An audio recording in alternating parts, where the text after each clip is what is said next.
Sungguh miris, hewan yang tidak pernah menyakiti siapapun justru menjadi korban keserakahan manusia.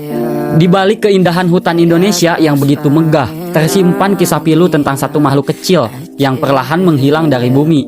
Ia bukan reptil, meski tubuhnya bersisik, ia mamalia yang lembut, pemalu dan tak berdaya.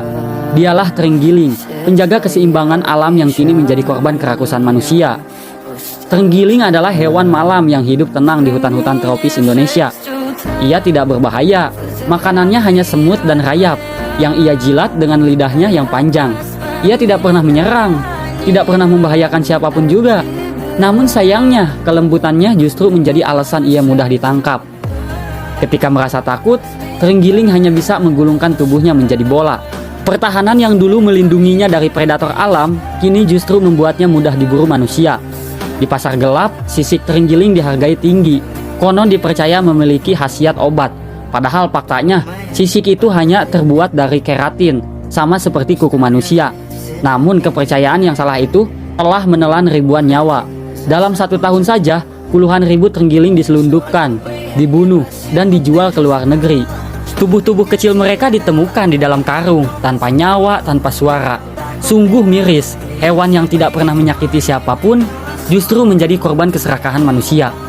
Kini, 8 spesies terenggiling di dunia, termasuk yang hidup di Indonesia, telah masuk dalam daftar satwa yang terancam punah.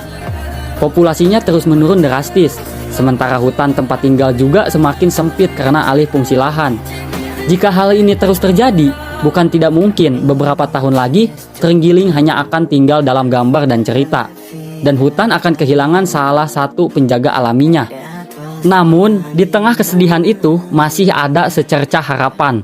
Petugas konservasi, relawan, dan masyarakat peduli lingkungan terus berjuang menyelamatkan terenggiling. Mereka mengevakuasi, merawat, dan melestarikan, melepasliarkan kembali hewan-hewan yang berhasil diselamatkan dari pedagang ilegal. Mereka berjuang bukan demi uang, bukan demi ketenaran, tetapi demi kehidupan yang seimbang di bumi ini. Kisah terenggiling bukan hanya cerita tentang satwa yang diburu, ini adalah cermin bagi kita semua. Selama manusia masih menukar kehidupan dengan keuntungan, selama kita masih diam melihat ketidakadilan alam, maka kisah tragis ini akan terus berulang. Mari hentikan pemburuan, jangan beli produk dari satwa liar, dukung pelestarian hutan, dan sebarkan kesadaran bahwa setiap makhluk, sekecil apapun, berhak hidup bebas. Karena ketika terenggiling punah, yang hilang bukan hanya seekor hewan, tetapi sebagian jiwa dari bumi ini. Dari balik sunyi hutan yang terluka, terenggiling seakan berbisik, "Aku tidak minta banyak, aku hanya ingin hidup."